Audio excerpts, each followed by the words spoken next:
It's 14.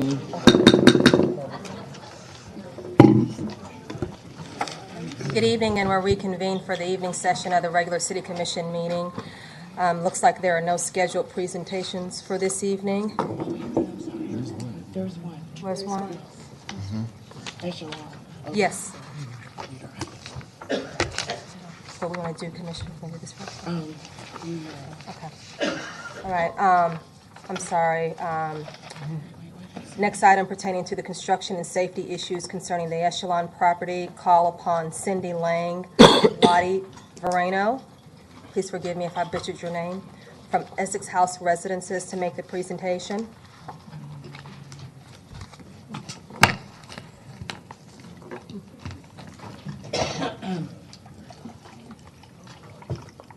No worries. No worries. Wouldn't do it to you. But if you need things. Okay.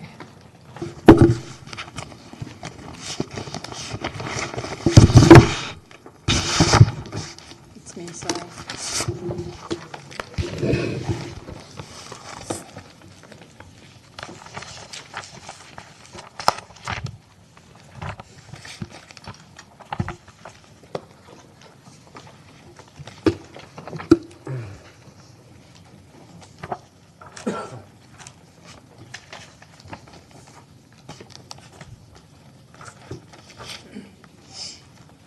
If you need to. Whenever you're ready, ma'am. Okay, thank you. Yeah. Okay. I'm Cindy Lang. I'm with the Essex House. I'm the manager there. I'm here with Dr. Lottie Verano, who has served as the Essex House president for over 12 years. Thank you for allowing us for this presentation. I really appreciate it. But we're not here to complain, so I want to make sure. I know it looks like it, but we're really not. Rather, as a concerned citizen, living in the close proximity with the present construction boom. We at the Essex House are in a unique position to offer perspective on what we believe are outdated Sarasota ordinance and zoning codes that impair the health and the safety of its residents. And I ask that you as commissioners will reevaluate and upgrade in order to enable our city government to fulfill its primary responsibility, which is to protect the citizens. This is the Echelon.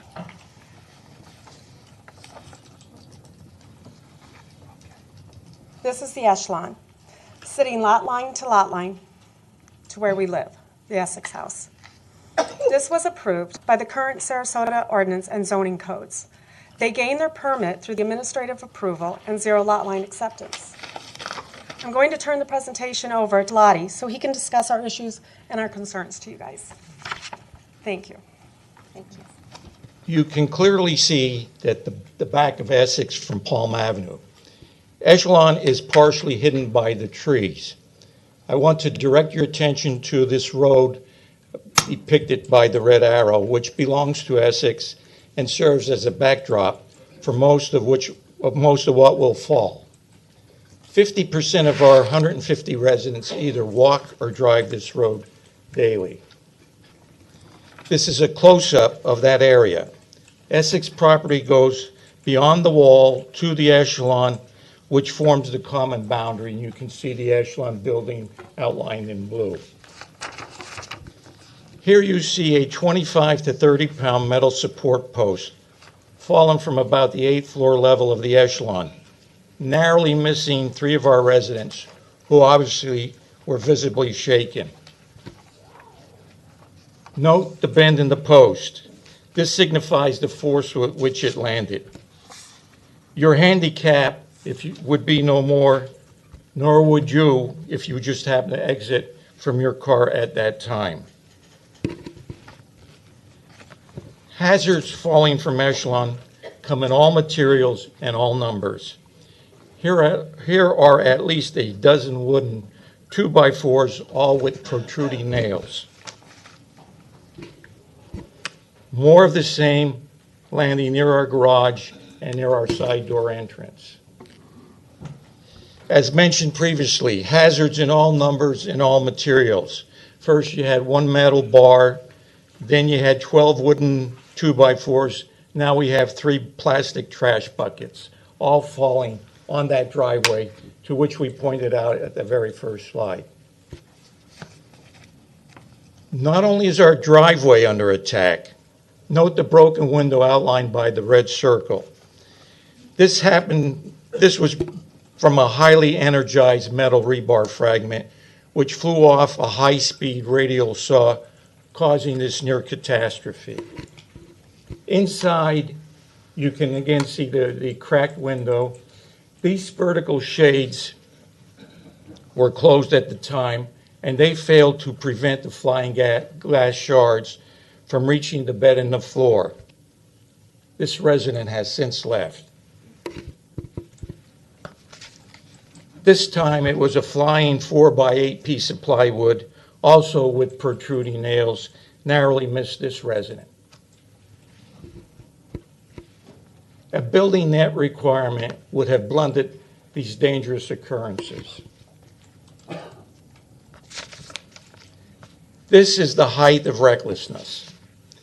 Here is a large dumpster packed with metal, wood, and glass traveling over our deck and our roadway, whose underlying path is not roped off, which is clearly in violation of OSHA standards and federal safety regulations.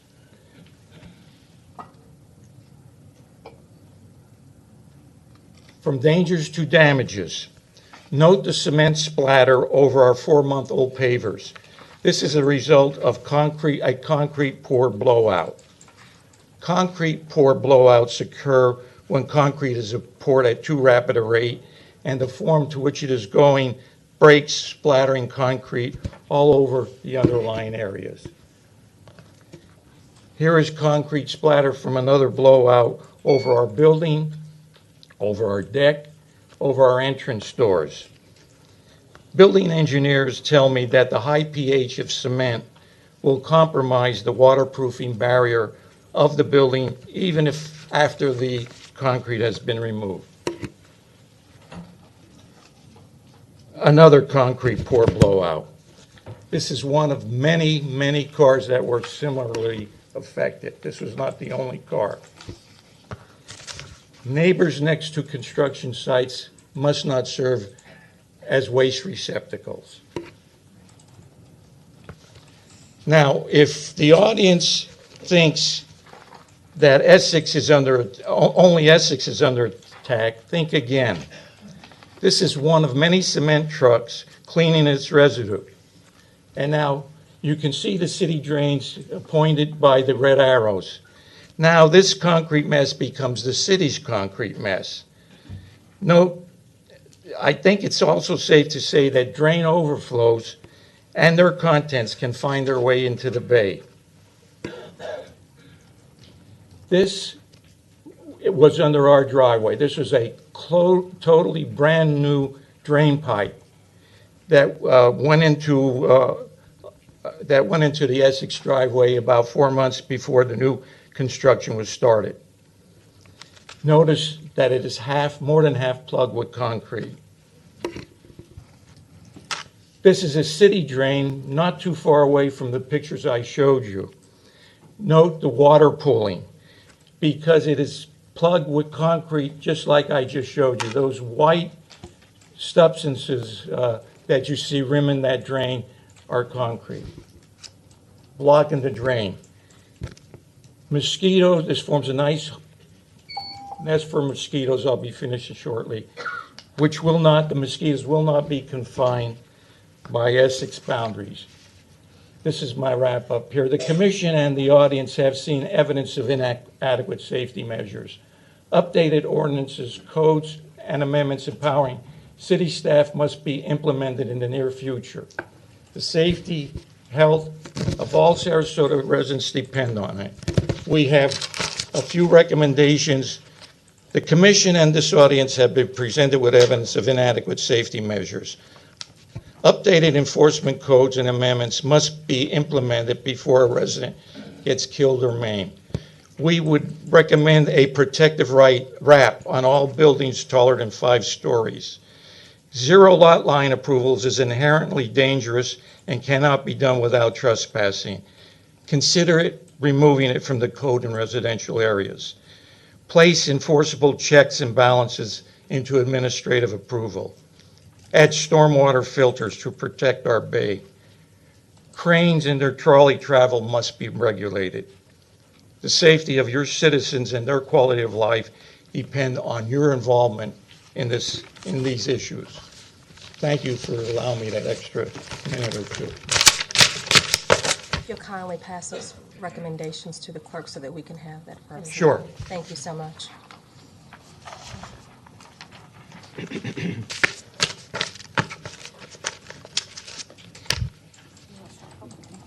No questions? It's a presentation, so we don't take questions at this time. So, Okay. thank you very much. Okay, thank you.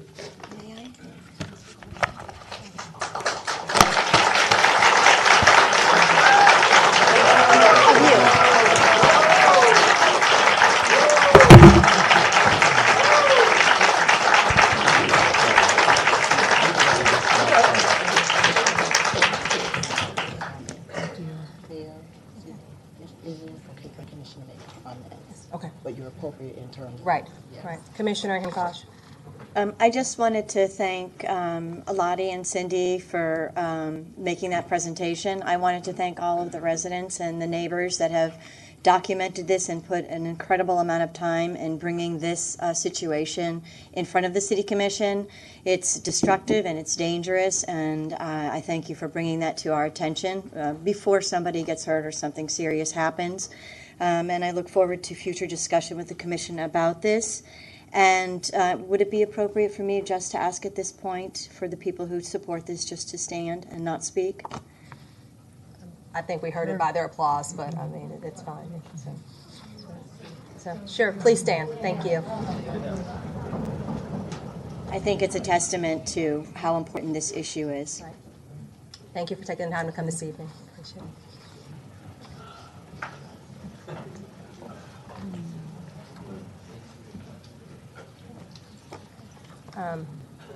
I know that we asked for the recommendations to be forwarded to us. I would look forward to seeing those, and after that, then there may be additional discussion if necessary. So, okay.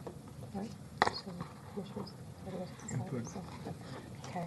The following individuals sign up to speak.